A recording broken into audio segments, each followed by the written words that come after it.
Praise the Lord. Praise the Lord. Hallelujah. Hallelujah. Hallelujah. Hallelujah.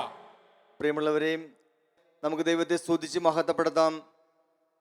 ആരൊക്കെയാണ് ദൈവത്തെ സ്തുതിച്ച് മഹത്വപ്പെടുത്തേണ്ടതെന്ന് തിരുവചനം പറയുന്നു. സങ്കീർത്തനം 148 അധ്യായം 11 തിരുവചനം.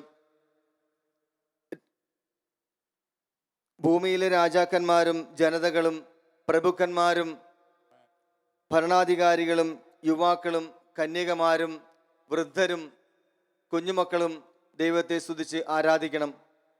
പ്രിയമുള്ളവരെയും നമ്മൾ സ്തുതിച്ച് ആരാധിച്ച് മഹത്വപ്പെടുത്തുമ്പോൾ ദൈവത്തിൻ്റെ മഹാ അത്ഭുതം നമ്മുടെ കുടുംബത്തിലേക്കും കത്തോലിക്ക സഭയിലേക്കും ഇന്ന് ലോകം നേരിട്ടുകൊണ്ടിരിക്കുന്ന എല്ലാവിധ വിപത്തുകളിൽ നിന്നും ആ ദൈവത്തിൻ്റെ ശക്തി ഇറങ്ങി വരുവാൻ നമുക്ക് സ്തുതിച്ച് മഹത്വപ്പെടുത്തി ദൈവത്തെ ആരാധിച്ച് മഹത്വപ്പെടുത്തുമ്പോൾ ഗായക സംഘത്തോട് ചേർന്ന് നമുക്കും പാടി ആരാധിക്കാം. Hallelujah, hallelujah, hallelujah, hallelujah, hallelujah, hallelujah.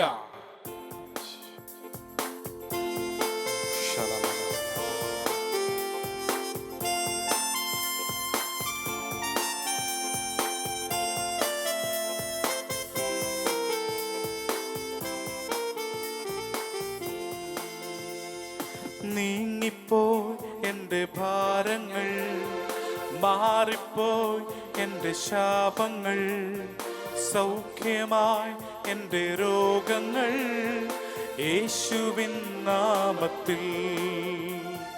നീങ്ങിപ്പോയി എൻ്റെ ഭാരങ്ങൾ, മാറിപ്പോയി എൻ്റെ ശാപങ്ങൾ, സൗഖ്യമായി എൻ്റെ രോഗങ്ങൾ യേശുവിൻ നാമത്തിൽ. ഹല്ലേലൂയ ഞാൻ പാടിടും, യേശുവിനെ ആരാധിക്കും. ഹല്ലേലൂയ ഞാൻ വാഴ്ത്തിടും സർവശക്തനായവനെ. ഹല്ലേലൂയ ഞാൻ പാടിടും, യേശുവിനെ ആരാധിക്കും. ഹല്ലേലൂയ ഞാൻ വാഴ്ത്തിടും സർവശക്തനായവനെ.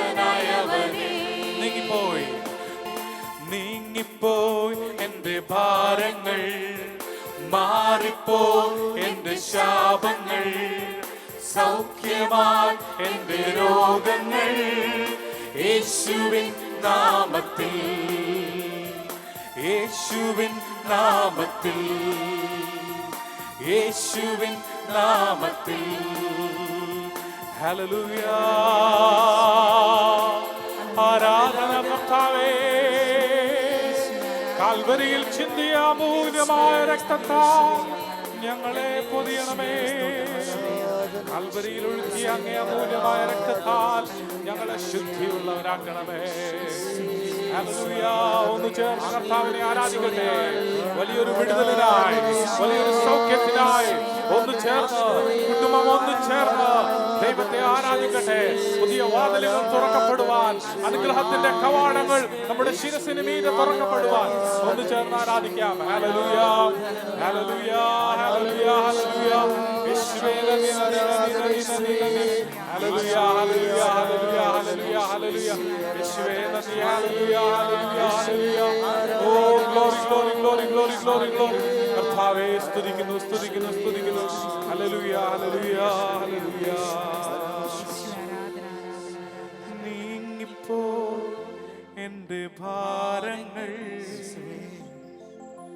മാറിപ്പോ എൻ്റെ ശാപങ്ങൾ, സൗഖ്യമാ എൻ്റെ രോഗങ്ങൾ യേശുവിൻ നാമത്തിൽ.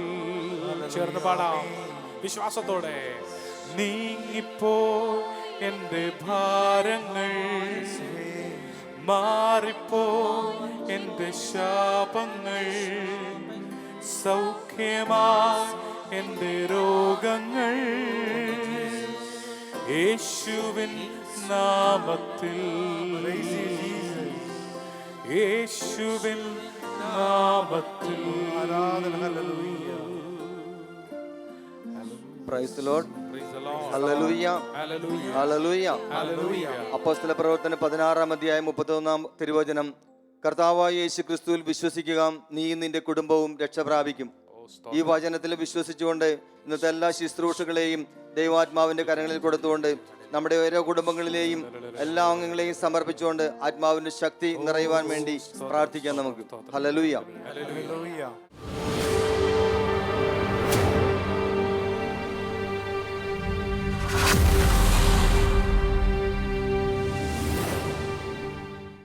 യേശുവിൽ സ്നേഹമുള്ള സഹോദരങ്ങളെ,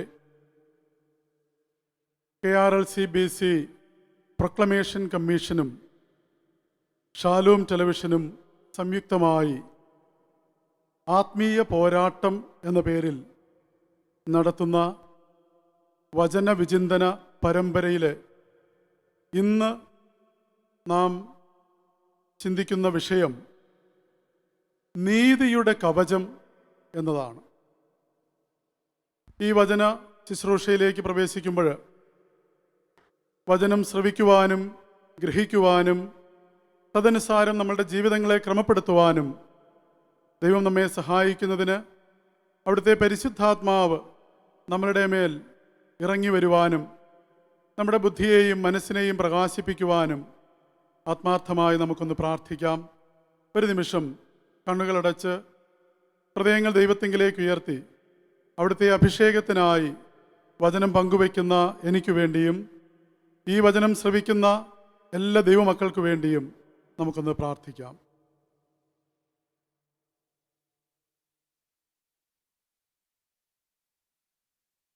ആത്മീയ യുദ്ധം എന്നത് ക്രൈസ്തവ ആധ്യാത്മികതയിൽ അന്യമായ ഒരു പദമല്ല. പ്രകൃതിയാതീത ദുഷ്ടശക്തികളോടും തിന്മയുടെ ശക്തികളോടും അന്ധകാരത്തിൻ്റെ പ്രവർത്തനങ്ങളോടുമൊക്കെ പോരാടി മുന്നേറുക എന്നതാണ് നമ്മളുടെ ആധ്യാത്മിക ജീവിതത്തിൻ്റെ പരമപ്രധാനമായ ഒരു രീതി, ഒരു ശൈലി. മനുഷ്യജീവിതത്തിലും വ്യാപാരങ്ങളിലും തിന്മയുടെ സ്വാധീനവും സാത്താൻ്റെ പ്രവർത്തനങ്ങളും പല വിധത്തിൽ കടന്നു വരുന്നു എന്നുള്ളത് തിരുവചനം തന്നെ നമ്മളെ ഓർമ്മപ്പെടുത്തുന്നുണ്ട്. വിശുദ്ധ യോഹന്നാൻ്റെ സുവിശേഷം 16-ാം അധ്യായത്തിൻ്റെ 33-ാം വാക്യത്തിൽ യേശുനാഥൻ തന്നെ നമ്മോട് ഇപ്രകാരം പറയുന്നുണ്ട്: ഈ ലോകത്തിൽ നിങ്ങൾക്ക് ഞെരുക്കങ്ങൾ ഉണ്ടാവും. അപ്പം നമ്മുടെ ആധ്യാത്മിക ജീവിത യാത്രയിൽ ഞെരുക്കങ്ങൾ, പ്രലോഭനങ്ങൾ, വെല്ലുവിളികൾ, പ്രതിസന്ധികൾ എന്നിവയുണ്ടാകും എന്നത് കർത്താവ് തന്നെ നമുക്ക് നൽകിയിരിക്കുന്ന ഒരു മുന്നറിവാണ്. അന്ധകാര ശക്തികൾ നമുക്കെതിരെ വരുന്നത് നമ്മൾ ഒരുങ്ങിയിരിക്കുകയാണോ, നമ്മൾ അവയെ നേരിടാൻ സജ്ജരാണോ എന്നൊന്നും നോക്കിയിട്ടല്ല. നമ്മുടെ ആത്മാവും ഹൃദയവും മനസ്സും ശരീരവും എല്ലാം പൂർണ്ണമായിട്ടും ഈ യുദ്ധത്തിന് എപ്പോഴും സന്നദ്ധരായിരിക്കണം എന്നുള്ളതാണ് തിരുവചനം നമ്മളെ പഠിപ്പിക്കുന്നത്. നിതാന്തമായ ജാഗ്രത.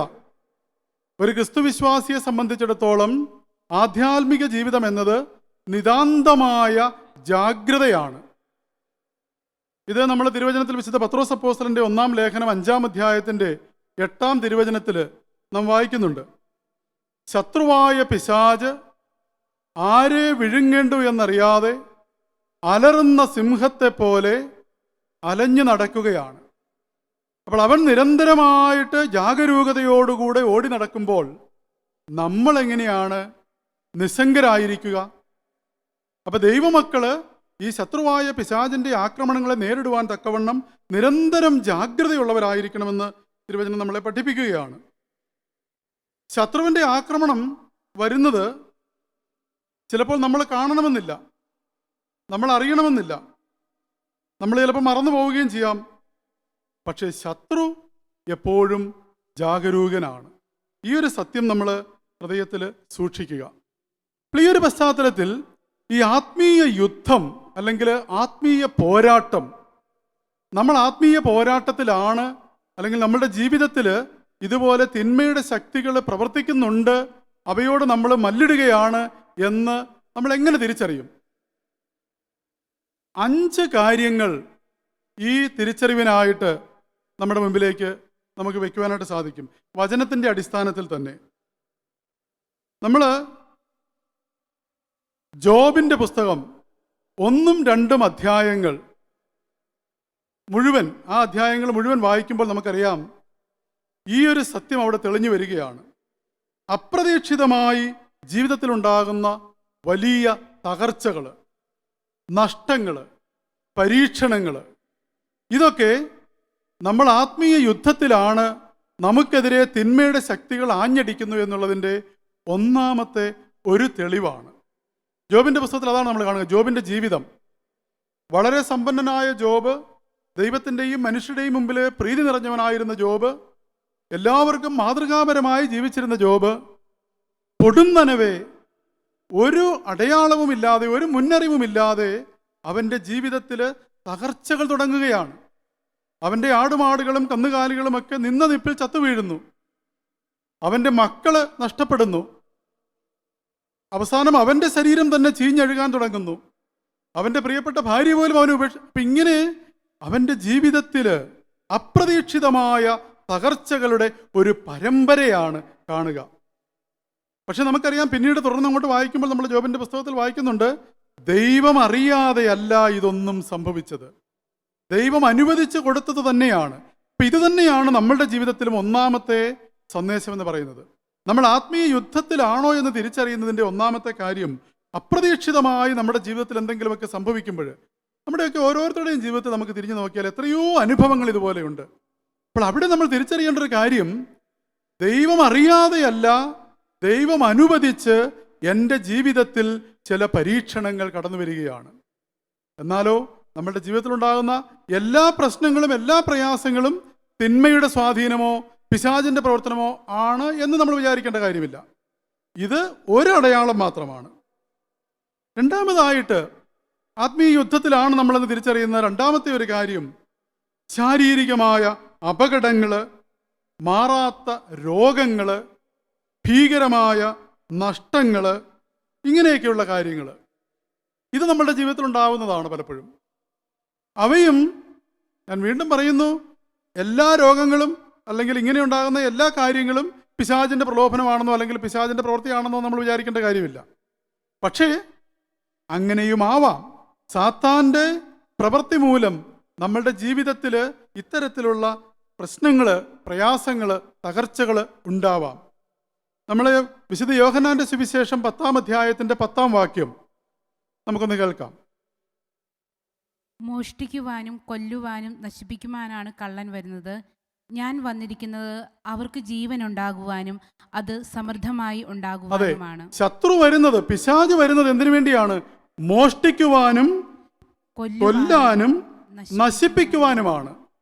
അപ്പൊ ഇതുകൊണ്ടാണ് പറഞ്ഞത്, നമ്മളുടെ ജീവിതത്തിൽ ഉണ്ടാകുന്ന ഇതുപോലുള്ള അനുഭവങ്ങൾ, നാശത്തിന്റെ അനുഭവങ്ങൾ, തകർച്ചയുടെ അനുഭവങ്ങൾ, അത് പിശാചിന്റെ പ്രവൃത്തി ആവാം.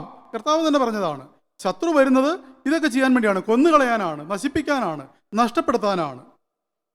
മൂന്നാമതായിട്ട്, നമ്മൾ ആത്മീയ യുദ്ധത്തിലാണോ എന്ന് തിരിച്ചറിയുവാൻ, നമ്മുടെ ജീവിതത്തിൽ നമ്മൾ എത്രമാത്രം നന്മയിലും വിശുദ്ധിയിലും ജീവിക്കാൻ പരിശ്രമിച്ചിട്ടും, ദൈവവചനം അനുസരിച്ച് മുന്നേറുവാനൊക്കെ നമ്മൾ പരിശ്രമിച്ചിട്ടും, പാപത്തിലേക്കുള്ള അമിതമായ ചായ്വ്, തിന്മകളിലേക്കുള്ള അനിയന്ത്രിതമായ ആകർഷണം, പ്രലോഭനങ്ങൾക്ക് നാം വശംവദരായി പോകുന്നു. നമ്മൾ ആഗ്രഹിക്കാതെ തന്നെ തിന്മയിൽ നിന്ന് അകന്നു നിൽക്കണം, നന്മ പ്രവർത്തിക്കണം, വിശുദ്ധിയിൽ ജീവിക്കണം എന്നൊക്കെ നമുക്ക് ആഗ്രഹമുണ്ടെങ്കിലും നാം അറിയാതെ പലപ്പോഴും പ്രലോഭനങ്ങൾക്ക് അടിപ്പെട്ടു പോകുന്നുണ്ട്. അവിടെ നമുക്ക് മനസ്സിലാക്കുവാൻ സാധിക്കും, ഇവിടെ പിശാച് എൻ്റെ പിന്നാലെയുണ്ട്, എന്നെ പിശാച് വളഞ്ഞു പിടിക്കുകയാണ്. വിശുദ്ധ മത്തായിയുടെ സുവിശേഷത്തിൻ്റെ 4-ാം അധ്യായം 1 മുതൽ 11 വരെയുള്ള വാക്യങ്ങൾ, അത് ദീർഘമായൊരു ഭാഗമാണ്, നമ്മളത് എടുത്ത് വായിച്ചു നോക്കുക. അവിടെ നമ്മൾ കാണുന്നത് എന്താണ്? യേശുവിൻ്റെ പരീക്ഷണമാണ്. മാമോദീസ സ്വീകരിച്ച് പരിശുദ്ധാത്മാവിനാൽ നിറഞ്ഞ് പിതാവിനാൽ സാക്ഷ്യപ്പെടുത്തപ്പെട്ടവനാണ് യേശു. അതിനുശേഷമാണ് അവിടുന്ന് മരുഭൂമിയിലേക്ക് പ്രാർത്ഥിക്കുവാനായിട്ട് ആത്മാവിനാൽ നയിക്കപ്പെടുന്നത്. പക്ഷെ അവിടെ ചെന്ന് കഴിഞ്ഞപ്പോൾ എന്താ ഉണ്ടായത്? ഇങ്ങനെ ആത്മപൂരിതനായിട്ട് പിതാവിനാൽ മുദ്ര ചെയ്യപ്പെട്ട് പ്രാർത്ഥനയിൽ 40 ദിവസം ചെലവഴിച്ച കർത്താവിനുണ്ടായ അനുഭവം എന്താണ്? പരീക്ഷണമാണ്, പ്രലോഭനമാണ്, തിന്മയിലേക്കുള്ള ചായ്വാണ്, ദൈവത്തിൽ നിന്നും അകലാൻ, ദൈവത്തിൻ്റെ ഹിതത്തിൽ നിന്ന് മാറാനുള്ള ഭയങ്കരമായ പരീക്ഷണമാണ് ഉണ്ടായത്. അതാണ് മത്തായിയുടെ സുവിശേഷം 4-ാം അധ്യായത്തിൽ 1 മുതൽ 11 വരെയുള്ള വാക്യങ്ങൾ നമ്മൾ വായിക്കുക. അപ്പോൾ ഇതുപോലെ നമ്മളുടെ ജീവിതത്തിലും നമ്മൾ വിശുദ്ധമായ ജീവിതം നയിക്കുവാൻ ആത്മാർത്ഥമായിട്ട് ആഗ്രഹിക്കുമ്പോൾ പോലും നമ്മളുടെ ജീവിതത്തിൽ ഇത്തരത്തിലുള്ള അനുഭവം ഉണ്ടാവാം. പിശാചിനാൽ യേശുനാഥൻ പരീക്ഷിക്കപ്പെട്ടുവെങ്കിൽ നമ്മൾ എത്രയോ അധികമായിട്ട് പരീക്ഷിക്കപ്പെടും. 4-മതായിട്ട് ഈ ആത്മീയ യുദ്ധത്തിലാണ് നമ്മളെന്ന്, അല്ലെങ്കിൽ പിശാചിൻ്റെ വലയത്തിൽ അവൻ്റെ പ്രവർത്തനം നമ്മൾ നടക്കുന്നു, അല്ലെങ്കിൽ നമ്മളുടെക്കെതിരെ വരുന്നു എന്നുള്ളത് തിരിച്ചറിയുവാനായിട്ടുള്ള 4-മത്തെ ഒരടയാളം അമിതമായ നിരാശ, ഭയം, അന്ധകാര ചിന്തകൾ. നമ്മുടെ ജീവിതത്തിൽ ഒരു കാര്യവുമില്ലാതെ അമിതമായിട്ടുള്ള ഭയം, തിന്മയായ ചിന്തകൾ, അന്ധകാരമയമായ ചിന്തകൾ, ഇവയൊക്കെ നിരാശ, ഇതൊക്കെ ഉണ്ടാവുമ്പോൾ നാം മനസ്സിലാക്കണം, നമ്മിൽ തിന്മയുടെ പ്രവർത്തനങ്ങൾ നടക്കുന്നുണ്ട്. വീണ്ടും ഞാൻ പറയുന്നു, നമ്മൾ അത് കണ്ടിട്ട് ഭയപ്പെടേണ്ട. കാരണം നമ്മോട് കൂടെ കർത്താവായ യേശു ക്രിസ്തു ഉണ്ട്. പാപത്തെയും മരണത്തെയും എല്ലാ തിന്മകളെയും അന്ധകാരത്തെയും ജയിച്ചുയർത്ത കർത്താവ് നമ്മളോട് കൂടെയുണ്ട്. പക്ഷേ അവിടുന്ന് ചിലപ്പോഴൊക്കെ നമ്മളെ കൂടുതൽ വിശുദ്ധീകരിക്കുവാനായിട്ട്, സ്വർണ്ണമുലയിൽ എന്നതുപോലെ നമ്മളെ പരിശോധിച്ച് പരിശുദ്ധരാക്കുവാനായിട്ട് തിന്മയുടെ സാഹചര്യങ്ങൾ അനുവദിച്ചു തരാം. രാജാക്കന്മാരുടെ 1-ാം പുസ്തകത്തിൻ്റെ 19-ാം അധ്യായത്തിൽ നമ്മളൊരു സംഭവം വായിക്കുന്നുണ്ട്. വ്യാജ പ്രവാചകന്മാരെ, വ്യാജദേവന്മാരെയൊക്കെ പരാജയപ്പെടുത്തിയ ശേഷം ഏലിയ പ്രവാചകൻ ഉണ്ടാകുന്ന ഒരു അനുഭവമുണ്ട്. വ്യാജപ്രവാചകന്മാരോടൊക്കെ മല്ലിട്ട് അവരെയൊക്കെ പരാജയപ്പെടുത്തി വിജയം വരിച്ച് വന്ന അവസ്ഥയാണ്. പക്ഷെ അതെല്ലാം കഴിഞ്ഞപ്പോൾ ഏലിയ പ്രവാചകന് തൻ്റെ ജീവിതത്തിൽ അനുഭവപ്പെടുന്നത് അന്ധകാരവും നിരാശയുമൊക്കെയാണ്. ഇതൊരു വൈരുദ്ധ്യമാണ്. നമുക്കറിയത്തില്ല എന്തുകൊണ്ടാണിത്, പക്ഷെ ഇതൊരു യാഥാർത്ഥ്യമാണ്. നമ്മുടെ ജീവിതത്തിൽ നമ്മളെല്ലാം നന്മയായിട്ട് ചെയ്യുമ്പോൾ, ദൈവേഷ്ടമനുസരിച്ച് പ്രവർത്തിച്ചൊക്കെ പോകുമ്പോൾ പോലും ചിലപ്പോൾ നമുക്ക് അന്ധകാരത്തിൻ്റെ ആ ഒരു ബന്ധനം, അല്ലെങ്കിൽ അന്ധകാര ചിന്തകൾ നമ്മളിലേക്ക് കടന്നു വരുന്ന സാഹചര്യം ഉണ്ടാവാം. അപ്പോൾ ഇവിടെയും നമ്മൾ തിരിച്ചറിയണം, പിശാച് പ്രവർത്തന നിരതനാണ്, തിന്മ പ്രവർത്തന നിരതമാണ്. അതുകൊണ്ടാണ് നമ്മുടെ ജീവിതത്തിൽ ഇപ്രകാരമുള്ള അനുഭവങ്ങൾ ഉണ്ടാവുന്നത്. വീണ്ടും 5-മത്തെ ഒരു അടയാളം, നാം ആത്മീയ യുദ്ധത്തിലാണ് എന്നുള്ളതിൻ്റെ ഒരു അടയാളം, നമ്മുടെ ജീവിതത്തിൽ എപ്പോഴും ശാപചിന്തകളും സംശയങ്ങളും കുറ്റബോധവും ആത്മീയമായൊരു മന്ദതയും ഒക്കെയാണ് അനുഭവപ്പെടുന്നതെങ്കിൽ, നമ്മൾ എത്ര പരിശ്രമിച്ചിട്ടും, എത്ര നന്മ ചെയ്യാൻ ആഗ്രഹിച്ചിട്ടും, എത്ര വിശുദ്ധിയിൽ ജീവിക്കാൻ പരിശ്രമിച്ചിട്ടും, വിശുദ്ധ കുർബാനയിൽ സംബന്ധിക്കുകയും മറ്റു കാര്യങ്ങളൊക്കെ നമ്മൾ ചെയ്തിട്ടും ഇതുപോലെയുള്ള അനുഭവങ്ങൾ നമ്മളുടെ ജീവിതത്തിൽ നിലനിൽക്കുന്നുവെങ്കിൽ, ശാപചിന്ത, സംശയം, കുറ്റബോധം, ആത്മീയമായ മന്ദത, ഇങ്ങനെയൊക്കെയുള്ള കാര്യങ്ങൾ നമ്മളുടെ ജീവിതത്തിലുണ്ടെങ്കിൽ വീണ്ടും നാം തിരിച്ചറിയുക, പിശാച് നമുക്ക് ചുറ്റുമുണ്ട്, തിന്മ നമ്മളെ വലയം ചെയ്തിട്ടുണ്ട്. അപ്പം അതിൻ്റെ അർത്ഥം എന്താണ്? നമ്മൾ ഭയപ്പെടണമെന്നോ പിന്തിരിഞ്ഞ് ഓടണമെന്നോ അല്ല. പിന്നെയോ നമ്മൾ ആത്മാവിൽ കൂടുതൽ ബലം പ്രാപിച്ച് ഈ തിന്മയുടെ ശക്തികളോട് യുദ്ധം ചെയ്ത് വിജയം വരിക്കണം. നമ്മൾ നമ്മളെ തന്നെ കൂടുതൽ ബലപ്പെടുത്തണം എന്നുള്ളതാണ് അതിൻ്റെ അർത്ഥം. കൊരിന്തോസുകാർക്ക് എഴുതിയ 1-ാം ലേഖനം 14-ാം അധ്യായത്തിൻ്റെ 33 മുതലുള്ള വാക്യങ്ങളിൽ നാം ഇപ്രകാരമാണ് വായിക്കുക: കോലാഹലത്തിൻ്റെ അല്ല, സമാധാനത്തിൻ്റെ ദൈവമാണ്, സമാധാനത്തിൻ്റെ ആത്മാവാണ് നമുക്ക് നൽകപ്പെട്ടിരിക്കുക. അസ്വസ്ഥതയും പ്രയാസങ്ങളും ഉണ്ടാക്കുന്ന ആത്മാവല്ല നമുക്കുള്ളത്. അപ്പം നമ്മളിൽ അസ്വസ്ഥതയും ശാപചിന്തയും നിരാശയും കുറ്റബോധവും ഒക്കെ വളരുന്നുണ്ടെങ്കിൽ നമ്മൾ മനസ്സിലാക്കണം, അത് ദൈവാത്മാവിൽ നിന്നല്ല, അത് ദുഷ്ടൻ്റെ ആത്മാവിൽ നിന്നാണ്. അപ്പം അതുകൊണ്ട് നമ്മൾ കൂടുതൽ ദൈവാത്മാവിനോട് പ്രാർത്ഥിക്കുകയും ദൈവാത്മാവിനോട് അടുത്തിരിക്കുകയും വിശുദ്ധിയുടെ വഴിയിലേക്ക് നീങ്ങുകയും ചെയ്യണം. റോമാലേഖനത്തിൻ്റെ 8-ാം അധ്യായം 1-ാമത്തെ വാക്യം നമുക്കൊന്ന് ശ്രമിക്കാം. റോമാലേഖനം 8-ാം അധ്യായം 1-ാമത്തെ വാക്യം: ആകയാൽ ഇപ്പോൾ യേശുക്രിസ്തുവിനോട് ഐക്യപ്പെട്ടിരുന്നവർക്ക് ശിക്ഷാവിധിയില്ല. അതെ, യേശുക്രിസ്തുവിനോട് ഐക്യപ്പെട്ടിരിക്കുന്നവർക്ക് ശിക്ഷാവിധിയില്ല. അപ്പം നമ്മൾ മാമോദീസായാൽ യേശുക്രിസ്തുവിനോട് ഐക്യപ്പെട്ടിരിക്കുന്നവരാണ്. വിശുദ്ധ കൂദാശകളാൽ യേശുക്രിസ്തുവിനോട് നിരന്തരം ഐക്യപ്പെട്ടിരിക്കുന്നവരാണ്. അപ്പം നമുക്ക് ഉറപ്പിക്കാം, നമുക്ക് ശിക്ഷാവിധിയില്ല. പ്രലോഭനങ്ങളുണ്ടാവാം, പരീക്ഷണങ്ങളുണ്ടാവാം, പിശാചിൻ്റെ സാന്നിധ്യമൊക്കെ ഉണ്ടാവാം. പക്ഷേ നാം പരാജയപ്പെട്ടു പോവുകയില്ല. കാരണം നമ്മുടെ കൂടെയുള്ളവൻ പാപത്തെയും മരണത്തെയും ജയിച്ചവനാണ്. അപ്പോൾ ഈ 5 അടയാളങ്ങൾ നമ്മുടെ ജീവിതത്തിലുണ്ടെങ്കിൽ ഞാൻ സൂചിപ്പിച്ചു, നമ്മൾ ആത്മീയ യുദ്ധത്തിലാണ്, തിന്മയോടുള്ള പോരാട്ടത്തിലാണ് എന്ന് നമുക്ക് തിരിച്ചറിയാം. ഇനി അങ്ങനെ തിരിച്ചറിഞ്ഞാൽ നമ്മൾ എന്താണ് ചെയ്യേണ്ടത്? എഫെസ്യസുകാർക്ക് എഴുതിയ ലേഖനം 6-ാം അധ്യായത്തിൻ്റെ 10 മുതലുള്ള വാക്യങ്ങൾ നമ്മൾ ഈ ദിവസങ്ങളിൽ ഓരോ വാക്യങ്ങളായിട്ട് നമ്മൾ ചിന്തിക്കുകയാണ്, പഠിക്കുകയാണ്. ആ തിരുവചനങ്ങൾ നമുക്ക് നൽകുന്നത് ഇത്തരത്തിൽ ആത്മീയ യുദ്ധം നടത്തുവാനുള്ള ഉപാധികളാണ്.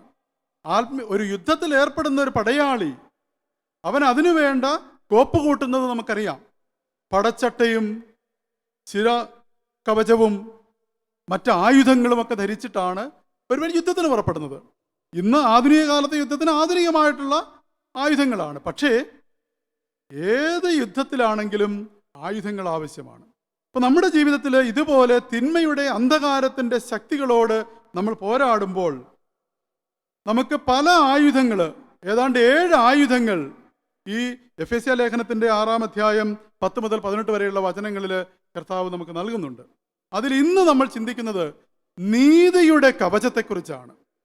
നീതിയുടെ കവചമണിയുക.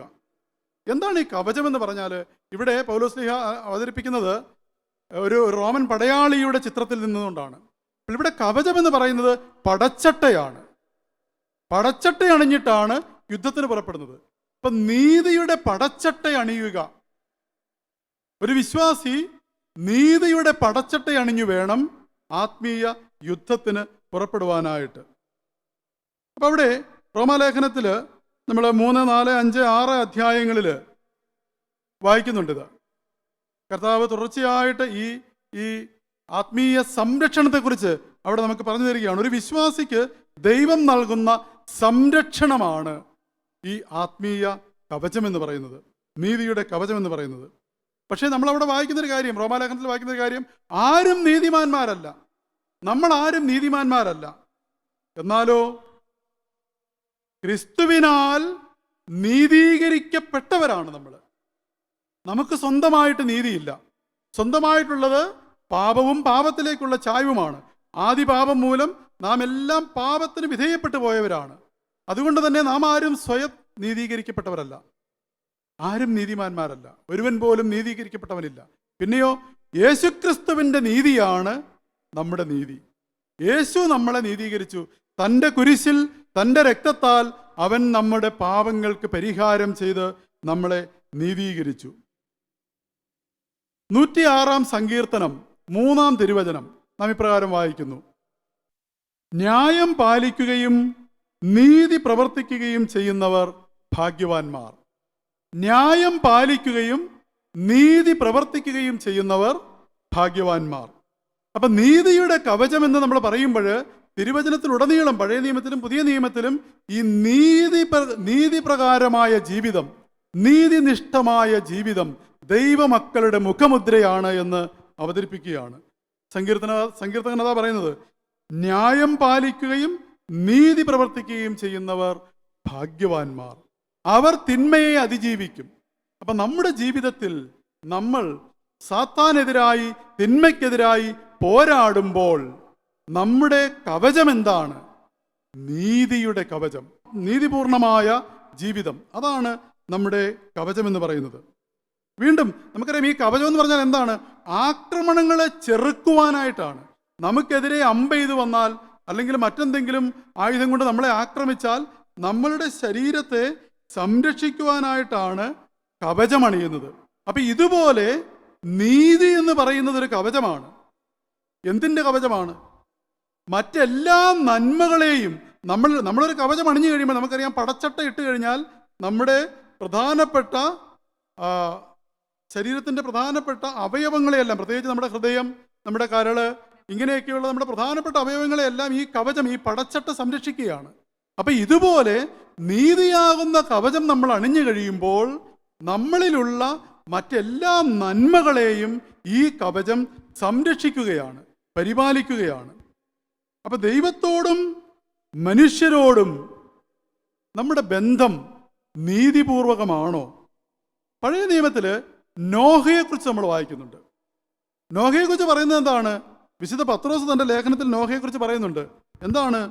ദൈവത്തോടും മനുഷ്യരോടും നീതിപൂർവകമായ ബന്ധം പുലർത്തിയവനാണ് നോഹ.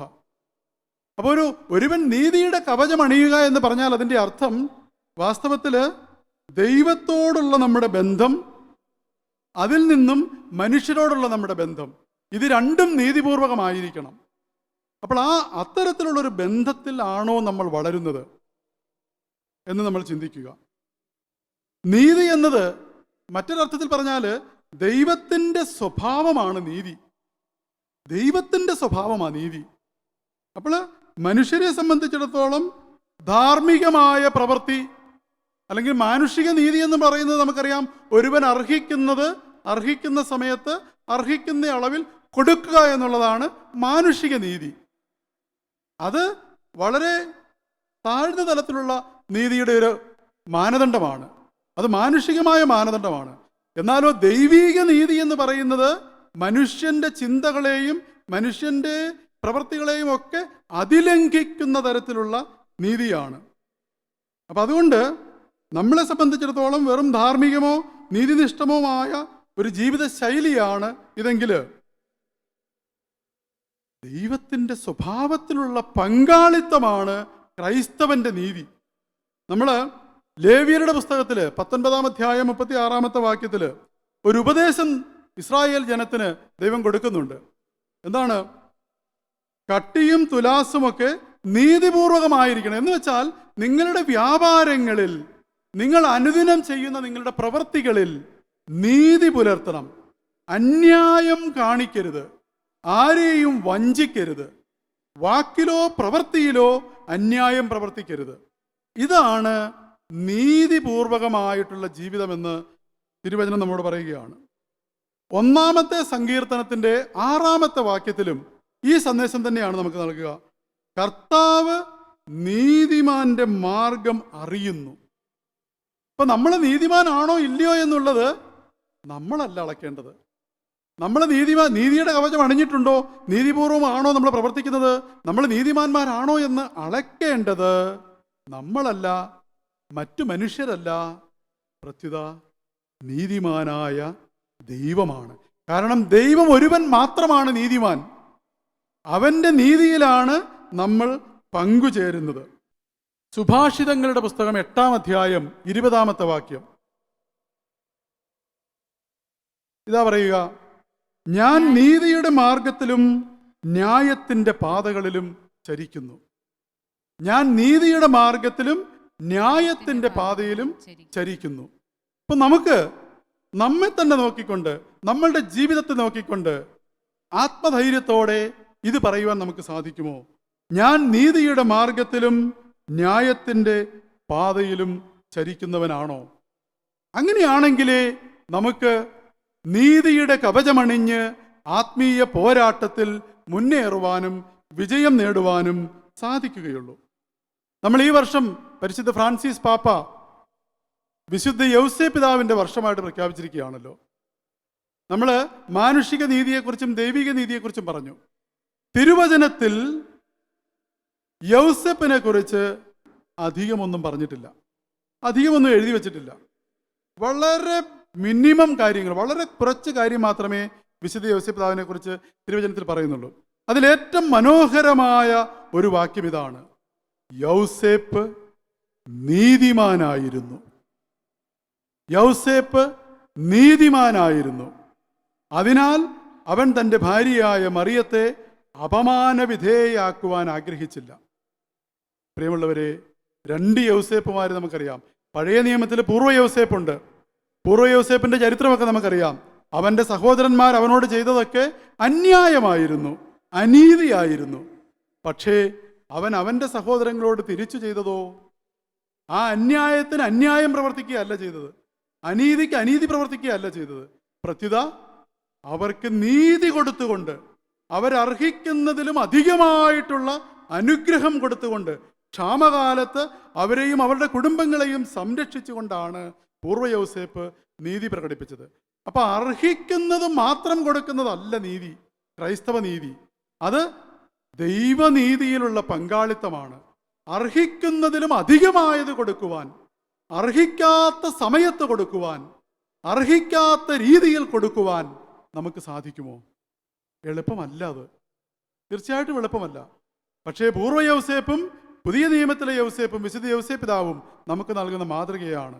യൗസേപ്പ് നീതിമാൻ ആയിരുന്നതിനാൽ അവൻ്റെ ഭാര്യയെ അപമാനവിധേയയാക്കുവാൻ ഇഷ്ടപ്പെട്ടില്ല. ഈ വിശുദ്ധ യൗസേപ്പ് പിതാവിൻ്റെ വർഷം ആചരിക്കുമ്പോൾ ഈ ചിന്ത നമ്മുടെ ഹൃദയത്തിൽ ആഴപ്പെടട്ടെ.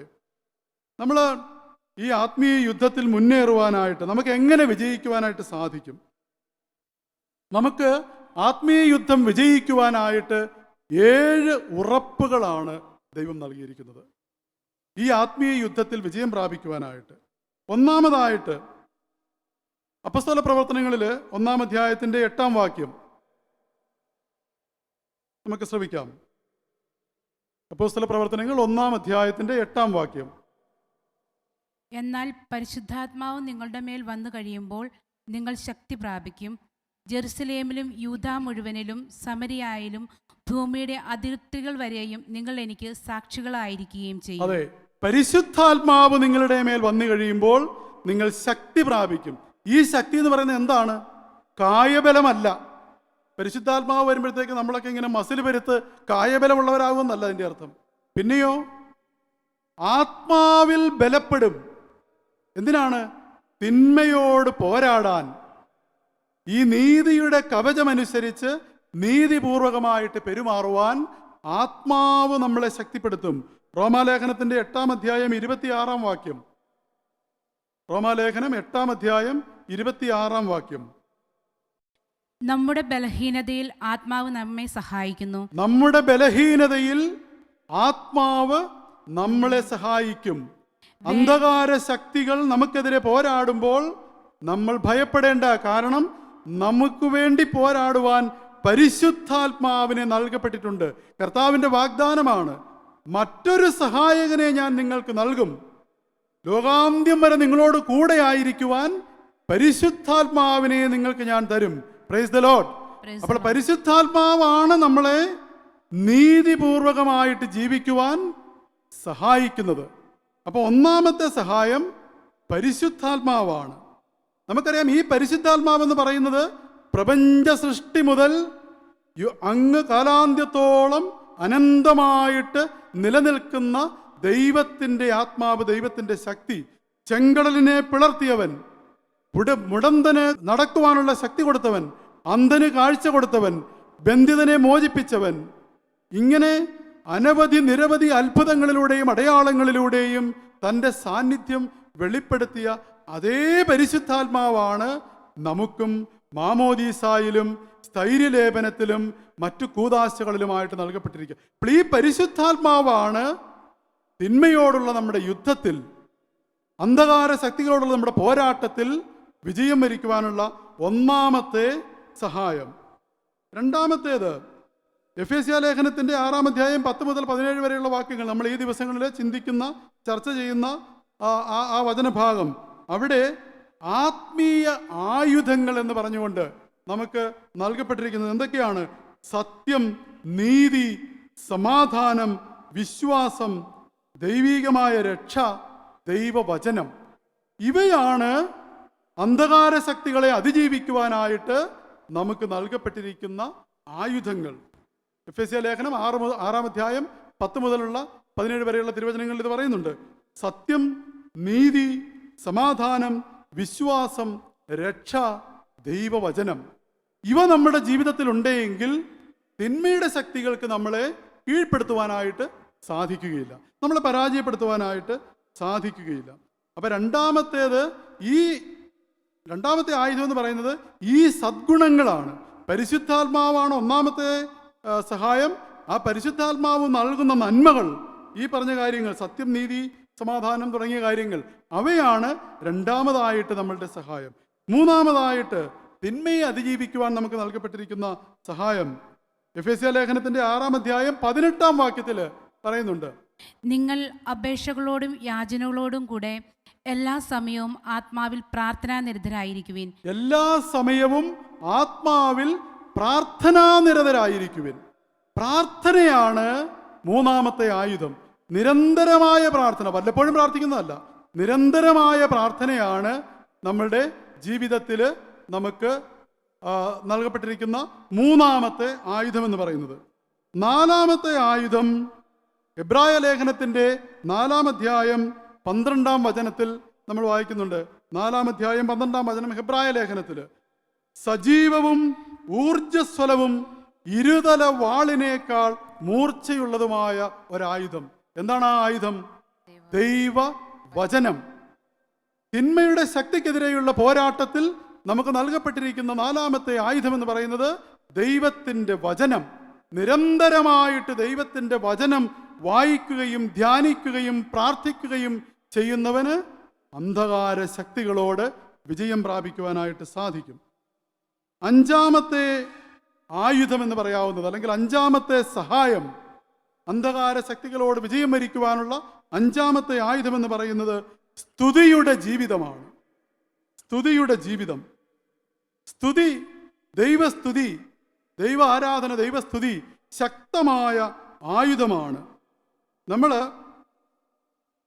ദൈവത്തെ സ്തുതിക്കുമ്പോൾ, ഉച്ചത്തിൽ നമ്മൾ ദൈവത്തെ സ്തുതിക്കുമ്പോൾ ശത്രു പലായനം ചെയ്യും, അവൻ ഓടിപ്പോകും. അപ്പം അതുകൊണ്ട് ഈ സ്തുതി നമ്മുടെ ജീവിത ശൈലിയാക്കി മാറ്റുക. നമ്മൾ ദിനവൃത്താന്തത്തിൻ്റെ 2-ാം പുസ്തകത്തിൽ 20-ാം അധ്യായത്തിൽ 20 മുതലുള്ള വാക്യങ്ങളിൽ നാം കാണുന്നുണ്ട്, യഹോശഫാത്ത് നഗരം തകർക്കുന്നത്, നഗരത്തിൻ്റെ കോട്ടകൾ തകർക്കുന്നത് എങ്ങനെയാണ്? സ്തുതികളാൽ പരാജയപ്പെടുത്തുകയാണ്. യഹോശഫാത്ത് തൻ്റെ ജനത്തോടു കൂടി നഗരത്തിന് ചുറ്റും നടന്ന് സ്തുതികൾ ആലപിച്ചപ്പോൾ, ഉച്ചത്തിൽ സ്തുതിച്ചപ്പോൾ കോട്ടകൾ തകർന്നു വീണു. അപ്പോൾ ഇതുപോലെ തിന്മയുടെ ശക്തികൾ നമ്മിൽ നിന്നും അകന്നു പോകും നാം സ്തുതിയുടെ ജീവിതം നയിക്കുമ്പോൾ. അതുപോലെ തന്നെ 22-ാം സങ്കീർത്തനത്തിൻ്റെ 3-ാമത്തെ വചനത്തിൽ നമ്മൾ വായിക്കുന്നു, സ്തുതികളിൽ വാഴുന്നവനായ ദൈവം. നമ്മൾ ദൈവത്തെ സ്തുതിക്കുമ്പോൾ ആ ദൈവം മഹത്വപ്പെടുകയും അവൻ്റെ മഹത്വം നമുക്ക് അനുഗ്രഹമാവുകയും നമ്മളുടെ യുദ്ധം നാം വിജയിക്കുകയും ചെയ്യും. അന്ധകാരത്തിൻ്റെയും തിന്മയുടെയും ശക്തികളെ സ്തുതികളാൽ പരാജയപ്പെടുത്തുവാനായിട്ട് നമുക്ക് സാധിക്കും. 6-ാമത്തെ ആയുധം എന്ന് പറയുന്നത്, അല്ലെങ്കിൽ 6-ാമത്തെ സഹായം എന്ന് പറയുന്നത് കൂദാശകളാണ്. ക്രിസ്തുനാഥൻ ഈ തിന്മകൾ നമുക്കെതിരെ പോരാടുമെന്ന് അറിഞ്ഞുകൊണ്ട് തന്നെയാണ് നമുക്ക് വിശുദ്ധ കൂദാശകൾ സ്ഥാപിച്ചു നൽകിയത്. കൂദാശകൾ എന്ന് പറയുന്നത് വാസ്തവത്തിൽ നമ്മൾക്ക് ക്രിസ്തുനാഥനോടുള്ള വിധേയത്വമാണ്. ക്രിസ്തുനാഥനോട് നമ്മളെ ഐക്യപ്പെടുത്തി ബന്ധപ്പെടുത്തി നിലനിർത്തുന്ന അവസ്ഥയാണ് കൂദാശകൾ. എല്ലാ കൂദാശകളും നമുക്ക് ക്രിസ്തുവിനോട് വിധേയപ്പെട്ട് തിന്മയോട് പോരാടി വിജയം വരിക്കുവാനുള്ള ആയുധമാണ്. വിശുദ്ധ യാക്കോബിന്റെ ലേഖനം 4-ാമത്തെ അധ്യായം 7-ാമത്തെ വാക്യം, ആകയാൽ ദൈവത്തിന് വിധേയരായിരിക്കുവിൻ, പിശാചിനെ ചെറുത്തു നിൽക്കുവിൻ, അപ്പോൾ അവൻ നിങ്ങളിൽ നിന്ന് ഓടി അകന്നുകൊള്ളും. ദൈവത്തിന് വിധേയരായിരിക്കുവിൻ. നാം ദൈവത്തിന് വിധേയരായിരിക്കുക എന്ന് പറഞ്ഞാൽ ദൈവം തൻ്റെ പുത്രനായ യേശുക്രിസ്തുവിലൂടെ നമുക്ക് നൽകിയിരിക്കുന്ന കൽപ്പനകൾ പാലിക്കുക, അവിടുന്ന് നമ്മളോട് ആവശ്യപ്പെട്ടിരിക്കുന്ന കാര്യങ്ങൾ നിർവഹിച്ചു ജീവിക്കുക. അങ്ങനെ ദൈവത്തിന് വിധേയപ്പെടുക. അപ്പോൾ എന്ത് സംഭവിക്കും? അവൻ, ശത്രു, പിശാച് നിങ്ങളിൽ നിന്ന് ഓടി അകലും. ദൈവത്തിന് വിധേയപ്പെട്ടുകൊണ്ട് പിശാചിനെ ചെറുക്കുക. എന്താണ് നമ്മൾ ദൈവത്തിന് വിധേയപ്പെടുവാൻ പറയുക? യോഹന്നാന്റെ സുവിശേഷം 6-ാം അധ്യായം വായിക്കുമ്പോൾ 6-ാം അധ്യായത്തിൻ്റെ 25 മുതൽ അങ്ങോട്ട് 71 വരെയുള്ള വാക്യങ്ങളിൽ നമുക്ക് കാണാൻ സാധിക്കും. എന്താണ്? കർത്താവ് ദിവ്യകാരുണ്യത്തെക്കുറിച്ച് പഠിപ്പിക്കുകയാണ്. അവിടെ പടിപടിയായിട്ട് ഇങ്ങനെ പറഞ്ഞ്, ജീവന്റെ അപ്പം ഞാൻ നിങ്ങൾക്ക് നൽകും, മന്നയെക്കുറിച്ചെല്ലാം പറഞ്ഞ് അവസാനം, ഞാൻ നിങ്ങൾക്ക് നൽകുന്ന ജീവന്റെ അപ്പം എൻ്റെ ശരീരവും എൻ്റെ രക്തവുമാണ്. എൻ്റെ ശരീരം ഭക്ഷിക്കുകയും എൻ്റെ രക്തം പാനം ചെയ്യുകയും ചെയ്യുന്നവന് ജീവനുണ്ടായിരിക്കും. അപ്പോൾ ഈ ശരീരവും രക്തവും പാനം ചെയ്യണമെന്ന് അവിടുന്ന് നമ്മളോട് കൽപ്പിക്കുകയാണ്, അവിടുന്ന് നമ്മളോട് ആവശ്യപ്പെടുകയാണ്. നാം അതിന് വിധേയപ്പെടുന്നുണ്ടോ?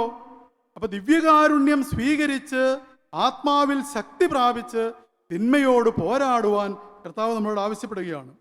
അതുപോലെ തന്നെയാണ് യോഹന്നാന്റെ സുവിശേഷം 20-ാം അധ്യായം 22-ാമത്തെ വാക്യം. യോഹന്നാന്റെ സുവിശേഷം 20-ാം അധ്യായം 22-ാമത്തെ വാക്യം.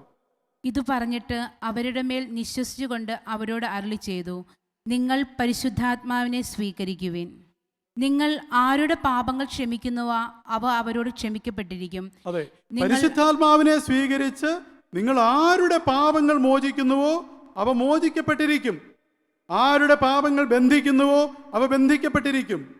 കുംഭസാരം എന്ന കൂദാശ അപ്പോസ്തലന്മാരെ ഏൽപ്പിച്ചുകൊണ്ട് നമുക്ക് പാപത്തിനെതിരെ, തിന്മയ്ക്കെതിരെ, അന്ധകാരത്തിനെതിരെ, സാത്താന്യ ശക്തികൾക്കെതിരെ പോരാടുവാനായിട്ട് കുംഭസാരം എന്ന കൂദാശ അവിടെ നിന്ന് സ്ഥാപിച്ച് നൽകുകയാണ്. അപ്പം ഇതുപോലെ ഓരോ കൂദാശകളും നമുക്ക് വേണ്ടി സ്ഥാപിച്ച് നൽകിയത് ഈ തിന്മയുടെ ശക്തികളോട് പോരാടി വിജയം വരിക്കുവാനാണ്. അവസാനമായി ഏഴാമതായി നമുക്ക് നൽകിയിരിക്കുന്ന സഹായം കൂട്ടായ്മയും സംസർഗവുമാണ്. ഐക്യത്തിൽ ജീവിക്കുക, കൂട്ടായ്മയിൽ ജീവിക്കുക, കമ്മ്യൂണിയൻ ആൻഡ് ഫെലോഷിപ്പ്. നമ്മൾ യേശുക്രിസ്തുവിൻ്റെ ശരീരം, നമ്മൾ മാമോദീസായാൽ അവൻ്റെ ശരീരത്തോട് ഐക്യപ്പെടുത്തപ്പെട്ടിരിക്കുകയാണ്, അവനിൽ ഒന്നായി തീരുകയാണ്. തിരുവചനത്തിൽ നമ്മൾ വായിക്കുന്നുണ്ട്, ഞാൻ മുന്തിരിച്ചെടിയും നിങ്ങൾ ശാഖകളുമാണ്. യേശുക്രിസ്തു ശിരസും നാം അവൻ്റെ ശരീരത്തിലെ അവയവങ്ങളുമാണ്. അങ്ങനെ ഒരു ശരീരമായിട്ട് കൂട്ടായ്മയിൽ നാം ജീവിക്കുമ്പോഴാണ് പിശാചിനെ നമുക്ക് തുരത്തുവാനായിട്ട് സാധിക്കുക. നമ്മളുടെ ഇടയിൽ ഭിന്നതകളും കലഹങ്ങളും വ്യവഹാരങ്ങളും അകൽച്ചയും ഉണ്ടെങ്കിൽ അവിടെ സാത്താൻ കയറി വരും. അവന് കയറി വരാനും പ്രവർത്തിക്കുവാനും എളുപ്പമാണ്. അപ്പം അതുകൊണ്ട് ഏഴാമത്തെ ആയുധം അല്ലെങ്കിൽ ഏഴാമത്തെ സഹായം എന്ന് പറയുന്നത് കൂട്ടായ്മയും സംസർഗവുമാണ്. അപ്പസ്തോല പ്രവർത്തനങ്ങളുടെ 2-ാം അധ്യായം 37 മുതൽ 47 വരെയുള്ള തിരുവചനങ്ങളിലും അപ്പസ്തോല പ്രവർത്തനങ്ങളുടെ 4-ാം അധ്യായം 32-ാമത്തെ വാക്യത്തിലും ഒരേ കാര്യം നമ്മൾ കാണുന്നുണ്ട്. എന്താണ്? ആദിമ ക്രൈസ്തവ സമൂഹം ഒരേ ഹൃദയത്തോടും ഒരേ ആത്മാവോടും കൂടെ ഒരുമിച്ച് കൂടി പങ്കുവെക്കുകയും പ്രാർത്ഥിക്കുകയും കൂട്ടായ്മയിൽ നിലനിൽക്കുകയും ചെയ്തിരുന്നു. അതുകൊണ്ട് എന്തു വേണ്ടി? തിന്മയുടെ ശക്തികൾക്ക് അവരുടെ മേൽ യാതൊരു സ്വാധീനവും ഉണ്ടായിരുന്നില്ല. പിശാചിന് അവരെ കീഴ്പ്പെടുത്തുവാനായിട്ട് സാധിച്ചില്ല. പ്രിയപ്പെട്ട സഹോദരരെ, ഈ ചിന്തകളോടുകൂടെ നമുക്ക് ആരാധനയിലേക്ക് പ്രവേശിക്കാം. ദൈവം അറിയാതെ നമ്മളുടെ ജീവിതത്തിൽ ഇത്തരത്തിലുള്ള ഒരു പരീക്ഷണവും ഒരു പ്രലോഭനവും ഉണ്ടാവുകയില്ല. അന്ധകാര ശക്തികൾ നമുക്കെതിരെ അടരാടിക്കൊണ്ടിരിക്കും, അവസാനം വരെ അവൻ അടരാടിക്കൊണ്ടിരിക്കും. പക്ഷേ കർത്താവ് അനുവദിക്കാതെ, കർത്താവ് അറിയാതെ നമ്മളുടെ ജീവിതത്തിൽ ഒന്നും സംഭവിക്കുകയില്ല. നമ്മുടെ ഒരു മുടി നാരിഴ പോലും അവിടെ നിന്നറിയാതെ കൊഴിഞ്ഞു വീഴുകയില്ല. നമ്മുടെ ഒരു ശ്വാസവും ഒരു ഉച്ഛ്വാസവും പോലും അവിടെ നിന്നറിയാതെ സംഭവിക്കുന്നില്ല. നമ്മുടെ ഒരു ഹൃദയമിടിപ്പ് പോലും അവിടെ നിന്നറിയാതെ സംഭവിക്കുന്നില്ല. അപ്പം ആ വിശ്വാസത്തിൽ കർത്താവ് നമുക്ക് നൽകിയിരിക്കുന്ന ഈ ആത്മീയ ആയുധങ്ങൾ ധരിച്ചുകൊണ്ട്, പ്രത്യേകിച്ച് നീതിയുടെ പടച്ചട്ട അണിഞ്ഞുകൊണ്ട്, നീതിപൂർവകമായ ജീവിതം നയിച്ചുകൊണ്ട്, വിശുദ്ധ യൗസേപ്പിനെ പോലെ നീതിയുടെ മാതൃക പാലിച്ചുകൊണ്ട് നമുക്ക് മുന്നേറാം. അന്ധകാരത്തിന് മേൽ നമുക്ക് വിജയം വരിക്കാം. തുടർന്ന് നമുക്ക് ആരാധനയിൽ ദൈവസന്നിധിയിൽ അല്പസമയം ചിലവഴിക്കാം. അവൻ്റെ കൃപ, അവൻ്റെ ആത്മാവ് ആരാധനയിലൂടെ, സ്തുതിയിലൂടെ നമ്മളുടെ ജീവിതത്തിലേക്ക് ഇറങ്ങി വന്ന് നമ്മെ ഓരോരുത്തരെയും ശക്തിപ്പെടുത്തട്ടെ.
പരിശുദ്ധ പരമ ദിവ്യകാരുണ്യത്തിന് എന്നേരവും ആരാധനയും സ്തുതിയും പുകഴ്ചയും ഉണ്ടായിരിക്കട്ടെ. പരിശുദ്ധ പരമ ദിവ്യകാരുണ്യത്തിന് എന്നേരവും ആരാധനയും സ്തുതിയും പുകഴ്ചയും ഉണ്ടായിരിക്കട്ടെ. പരിശുദ്ധ പരമ ദിവ്യകാരുണ്യത്തിന് എന്നേരവും ആരാധനയും സ്തുതിയും പുകഴ്ചയും ഉണ്ടായിരിക്കട്ടെ. 34-ാം സങ്കീർത്തനം 5-ാം വാക്യം. അവിടുത്തെ നോക്കിയവർ പ്രകാശിതരായി, അവർ ഇനി ലജ്ജിതരാകിയില്ല. എളിയവൻ നിലവിളിച്ചു, കർത്താവ് ശ്രവിക്കുകയും ചെയ്തു. സ്നേഹമുള്ളവരെ, നമ്മുടെ ജീവിതത്തെ ശക്തിപ്പെടുത്തുവാൻ, നമ്മുടെ വേദനകളിലും കഷ്ടപ്പാടുകളിലും ദുരിതങ്ങളിലും നമ്മുടെ കൂടെ നിന്ന് പുതിയൊരു സ്നേഹത്തിലേക്കും പുതിയൊരു ജീവിത അനുഭവത്തിലേക്കും നമ്മളെ വഴി നടത്തുന്ന ദൈവം ഈ പരിശുദ്ധ കുർബാനയിൽ നമ്മുടെ കൂടെ ആയിരിക്കുന്നു.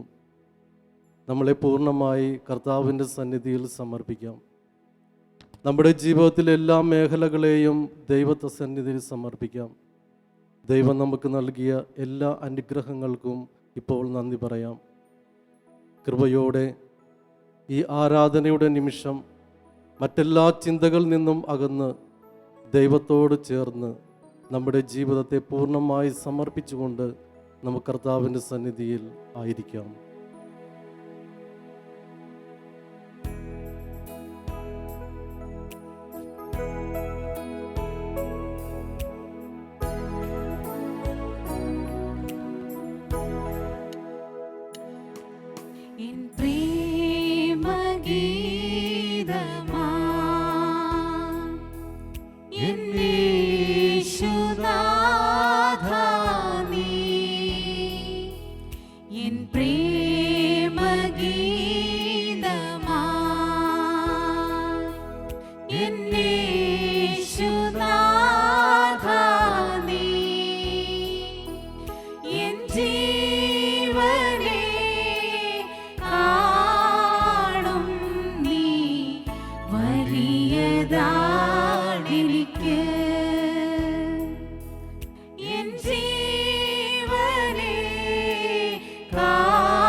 വിശുദ്ധ പൗലോസ് അപ്പോസ്തലൻ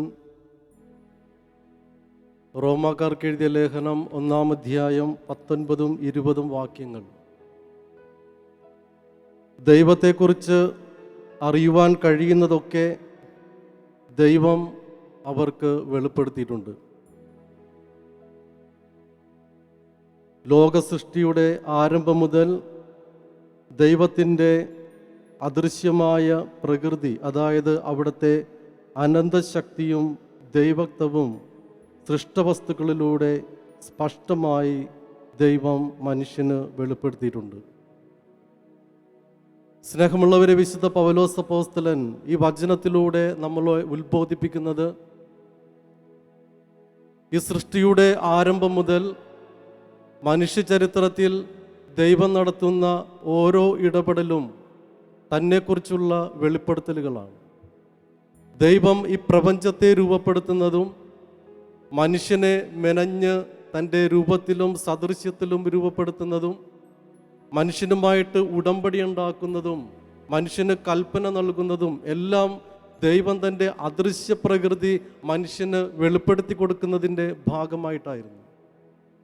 പിന്നീട് ഹെബ്രാക്കാർക്ക് എഴുതിയ ലേഖനം 1-ാം അധ്യായം 1ഉം 2ഉം വാക്യങ്ങളിൽ നമ്മൾ വായിക്കുന്നത് ഇപ്രകാരമാണ്: പൂർവകാലങ്ങളിൽ പ്രവാചകന്മാർ വഴി വിവിധ ഘട്ടങ്ങളിലും വിവിധ രീതികളിലും ദൈവം നമ്മുടെ പിതാക്കന്മാരോട് സംസാരിച്ചിട്ടുണ്ട്. എന്നാൽ ഈ അവസാന നാളിൽ തൻ്റെ പുത്രൻ വഴി അവിടുന്ന് നമ്മളോട് സംസാരിച്ചിരിക്കുന്നു. കുരിശിൻ്റെ വിശുദ്ധ യോഹന്നാൻ ഈ വചനം വ്യാഖ്യാനിച്ചുകൊണ്ട് പറയുന്നത്, ഇനി ഒന്നും ലോകത്തിനോട് വെളിപ്പെടുത്തുവാൻ ഇല്ലാത്ത രീതിയിൽ ക്രിസ്തുവിലൂടെ ദൈവം തന്നെ പൂർണ്ണമായിട്ട് വെളിപ്പെടുത്തിയിരിക്കുന്നു. പഴയ നിയമത്തിൽ പിതാക്കന്മാർക്കും പ്രവാചകന്മാർക്കും ദൈവം തന്നെ വെളിപ്പെടുത്തുന്നുണ്ട്. പുറപ്പാട് പുസ്തകം 3-ാം അധ്യായത്തിൽ മുൾപ്പടർപ്പിന്റെ മുമ്പിൽ ജ്വലിക്കുന്ന അഗ്നിയിലൂടെ ദൈവം തന്നെ മൂശയ്ക്ക് വെളിപ്പെടുത്തി കൊടുക്കുന്നു. രാജാക്കന്മാരുടെ 1-ാം പുസ്തകം 19-ാം അധ്യായത്തിൽ ഏലിയ പ്രവാചകന് ഹൊറേബ് മലയിൽ വലിയൊരു ഇടിമിന്നലിൻ്റെയും ഭൂകമ്പങ്ങളുടെയും മധ്യേ വളരെ നിസ്സാരമായിട്ട് ദൈവം തന്നെ ഏലിയ പ്രവാചകന് വെളിപ്പെടുത്തി കൊടുക്കുന്നു. ഏശയ്യായ്ക്ക് സ്വർഗ ദർശനത്തിലൂടെയും ഹോസിയായുടെ ജീവിതത്തിലെ ചില പ്രശ്നങ്ങൾ വിവരിച്ചുകൊണ്ടും ആമോസിന് ഒരു കുട്ട നിറയെ പഴങ്ങൾ കാണിച്ചുകൊണ്ടും ദൈവം തന്നെ വെളിപ്പെടുത്തുന്നുണ്ട്. ഇങ്ങനെ ദൈവത്തിൽ നിന്നും അവർക്ക് കിട്ടിയ വെളിപാടും സാന്നിധ്യവുമാണ് ആഴത്തിൽ കർത്താവിനെ വിശ്വസിക്കുവാനും ഈ വിശ്വസിച്ച ദൈവത്തെ മറ്റുള്ളവർക്ക് പകർന്നു കൊടുക്കുവാനും പൂർവ്വപിതാക്കന്മാരുടെയും പ്രവാചകന്മാരുടെയും ജീവിതത്തെ ശക്തിപ്പെടുത്തിയത്. 2-ാമത്തെ വചനം പറയുന്നത്, എന്നാൽ ഈ അവസാന നാളിൽ ക്രിസ്തുവിലൂടെ ദൈവം പൂർണ്ണമായിട്ട് തന്നെ വെളിപ്പെടുത്തിയിരിക്കുന്നു. സ്നേഹമുള്ളവർ, ഈ കാലഘട്ടത്തിൽ ദൈവം ക്രിസ്തുവിലൂടെ തന്നെ പൂർണ്ണമായിട്ട് വെളിപ്പെടുത്തി എന്ന് പറയുമ്പോൾ ക്രിസ്തുവാണ് ദൈവത്തിൻ്റെ പൂർണ്ണമായിട്ടുള്ള വെളിപ്പെടുത്തൽ. ക്രിസ്തു പഠിപ്പിച്ചതും ഈ ലോകത്തിലായിരുന്നപ്പോൾ ജീവിച്ചതുമൊക്കെ ദൈവപിതാവിൻ്റെ വെളിപ്പെടുത്തലുകളാണ്. അതുകൊണ്ടാണ് ക്രിസ്തു പറഞ്ഞത്, ഒരു പിതാവിന് ഒരു മകനുണ്ടായിരിക്കുകയും തന്നെ ആഴത്തിൽ സ്നേഹിക്കുന്ന പിതാവിനെ മുറിപ്പെടുത്തിക്കൊണ്ട് ഈ മകൻ കടന്നു പോകുകയും ചെയ്യുമ്പോൾ ആ മകൻ്റെ തിരിച്ചുവരവിന് വേണ്ടി വേദനയോടെ കാത്തിരിക്കുന്ന ഒരു പിതാവ് ഈ ഭൂമിയിലുണ്ടെങ്കിൽ ആ പിതാവിൻ്റെ മുഖമാണ് എൻ്റെ ദൈവത്തിൻ്റെ മുഖം. 100 ആടുകളുണ്ടായിരിക്കെ ഒന്ന് നഷ്ടപ്പെടുമ്പോൾ മറ്റു 99 വിജനപ്രദേശത്ത് ഉപേക്ഷിച്ചിട്ട് ആ വഴിതെറ്റിപ്പോയ ഒന്നിൻ്റെ പിറകെ പോകുന്ന ഒരു സ്നേഹമുള്ള ഇടയനുണ്ടെങ്കിൽ ആ ഇടയൻ്റെ മുഖമാണ് ദൈവത്തിൻ്റെ മുഖം. ഇങ്ങനെ സ്നേഹം മാത്രമായ ഒരു ദൈവത്തിൻ്റെ പൂർണ്ണമായിട്ടുള്ള വെളിപ്പെടുത്തലുകളാണ് ക്രിസ്തു നമുക്ക് ഈ കാലഘട്ടത്തിൽ വെളിപ്പെടുത്തി തരുന്നത്.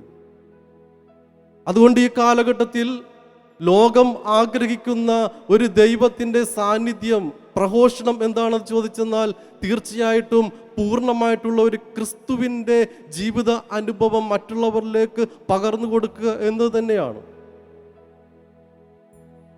അതുകൊണ്ടാണ് ഫിലിപ്പിയർക്ക് എഴുതിയ ലേഖനത്തിൽ വിശുദ്ധ പൗലോസ് അപ്പോസ്തലൻ വളരെ വ്യക്തമായിട്ട് 2-ാം അധ്യായം 5-ാം വാക്യത്തിൽ പറയുന്നുണ്ട്, നിങ്ങൾ ക്രിസ്തുവിൻ്റെ ഈ മനോഭാവം സ്വന്തമാക്കണം. എന്താണ് ക്രിസ്തുവിൻ്റെ മനോഭാവം എന്ന് ചോദിച്ചെന്നാൽ തുടർന്നുള്ള വചനത്തിൽ വളരെ വ്യക്തമായിട്ട് പറയുന്നുണ്ട്, യേശു ക്രിസ്തു ദൈവത്തിൻ്റെ രൂപത്തിലായിരുന്നുവെങ്കിലും അവൻ ദൈവവുമായിട്ടുള്ള സമാനത നിലനിൽക്കേണ്ട ഒരു കാര്യമായി പരിഗണിച്ചില്ല. തന്നെ ശൂന്യനാക്കിക്കൊണ്ട് ദാസന്റെ രൂപം സ്വീകരിച്ച് മനുഷ്യരുടെ സദൃശ്യത്തിൽ ആയിത്തീർന്ന് ആകൃതിയിൽ മനുഷ്യനെ പോലെ കാണപ്പെട്ടു. മരണം വരെ, അതേ കുരിശു മരണം വരെ അനുസരണമുള്ളവനായി തന്നെ താഴ്ത്തി. ഇതാണ് ക്രിസ്തുവിൻ്റെ മനോഭാവം. എളിമയോടുകൂടെ മറ്റുള്ളവർക്ക് വേണ്ടി ക്രിസ്തുവിനെ പകർന്നു കൊടുക്കുവാനായിട്ടുള്ള ഒരു ജീവിത അനുഭവം നമ്മളുടെ ഹൃദയത്തിലേക്ക് സ്വീകരിച്ചെന്നാൽ ഇന്നും നമ്മൾക്ക് ഈ ലോകത്തിൽ ക്രിസ്തുവിനെ കൊണ്ട്, ഈ ക്രിസ്തുവിൻ്റെ ജീവിതം സ്വീകരിക്കുന്നത് കൊണ്ട് സാന്നിധ്യം ഉണ്ടെന്ന് ഈ ലോകം നമ്മളോട് പറഞ്ഞു വെക്കുന്നുണ്ട്.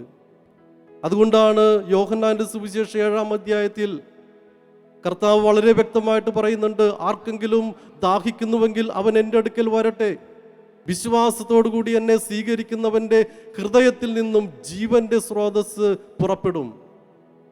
ജീവസ്രോതസ് ഞാനാണെന്ന് ക്രിസ്തു പറഞ്ഞതിൻ്റെ പിന്നാലെയാണ് പറയുന്നത്, വിശ്വാസത്തോടു കൂടി എന്നെ സ്വീകരിക്കുന്നവൻ്റെ ഹൃദയത്തിൽ നിന്നും ജീവന്റെ സ്രോതസ് പുറപ്പെടും എന്ന് പറഞ്ഞെന്നാൽ ക്രിസ്തുവിനെ പൂർണ്ണമായിട്ട് നമ്മുടെ ഉള്ളിലേക്ക് സ്വീകരിച്ചെന്നാൽ നമ്മളും ജീവന്റെ സ്രോതസ്സായിട്ട് രൂപാന്തരപ്പെടുവാനായിട്ടുള്ള ഒരു സാധ്യത എല്ലാ മനുഷ്യരുടെ ഉള്ളിലുണ്ട്.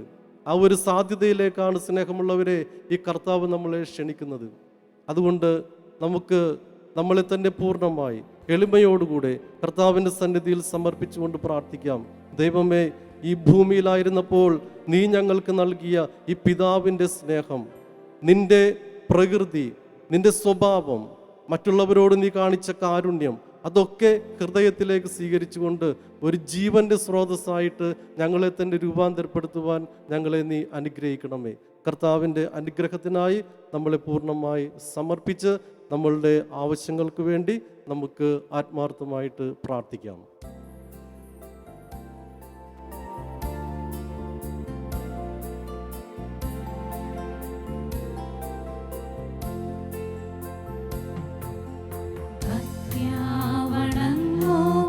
സാഷ്ടാംഗം വീണുന്ന ഏറ്റവും മഹത്താമി കൂദാശയേ, നവ്യനിയമത്തിൻ കർമ്മങ്ങൾ വന്നല്ലോ, പൂർവികം സാദരം മാറി നിൽപ്പൂ.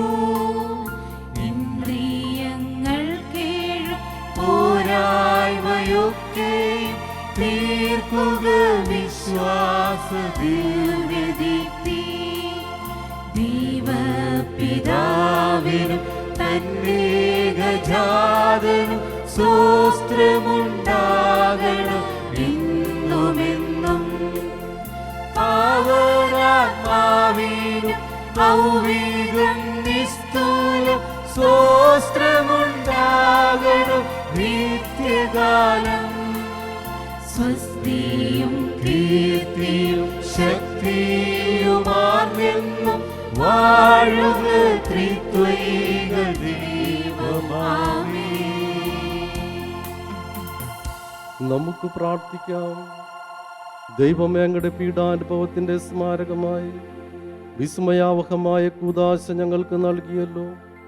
അങ്ങയുടെ പരിത്രാണത്തിൻ ഫലം ഞങ്ങൾ നിരന്തരം അനുഭവിക്കുമാറ് അങ്ങയുടെ തിരുശരീരത്തിൻ്റെയും തിരുരക്തത്തിൻ്റെയും ദിവ്യരഹസ്യങ്ങൾ എന്നും വണങ്ങുവാൻ അനുഗ്രഹം നൽകണമേ എന്ന് നിത്യമായി ജീവിച്ചു വാഴുന്ന അങ്ങയോട് ഞങ്ങൾ പ്രാർത്ഥിക്കുന്നു.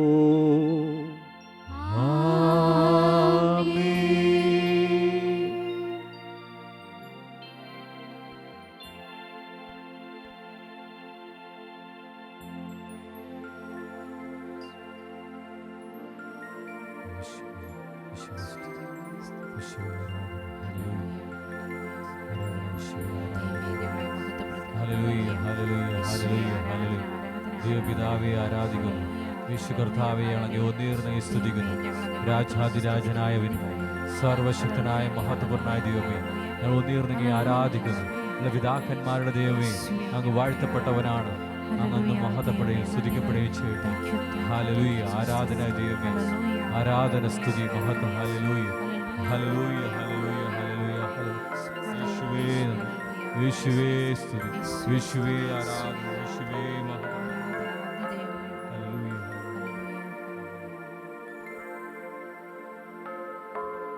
പരിശുദ്ധ പരമദിവ്യകാരുണ്യത്തിന് ആരാധനയും സ്തുതിയും പുകഴ്ചയും ഉണ്ടായിരിക്കട്ടെ. പരിശുദ്ധ പരമദിവ്യകാരുണ്യത്തിന് എന്നേരവും ആരാധനയും സ്തുതിയും പുകഴ്ചയും ഉണ്ടായിരിക്കട്ടെ. പരിശുദ്ധ പരമദിവ്യകാരുണ്യത്തിന് എന്നേരവും ആരാധനയും സ്തുതിയും പുകഴ്ചയും ഉണ്ടായിരിക്കട്ടെ.